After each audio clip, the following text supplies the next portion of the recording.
What you digging for? Treasure. B-17. No, that is. It's a rock group? It's an airplane, you idiot. Crashed here 50 years ago. Blown to bits. I was 21 years old. My life was over. 21? Mom, that was before you married Daddy, before I was born. What happened? Oh, it's none of your business. I wish you wouldn't go up that mountain at all, do you know, Dad? I wish you wouldn't go near it because things go on there, you know, that you shouldn't be poking your wee nose into.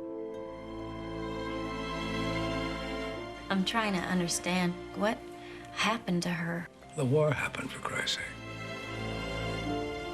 The kids she knew, some of them didn't make it back. You did.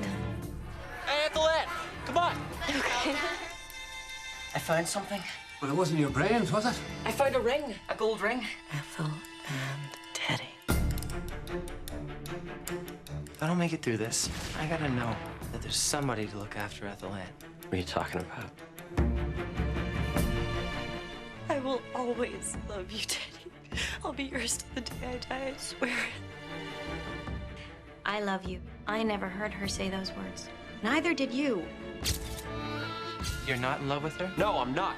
It's okay, buddy. It's okay. You got your love. You got her and you gave her away. I did not give her to anybody. Everybody needs to talk. No, honey, everybody needs to cry. And your mother never did. I have something belonging to you. It's a ring.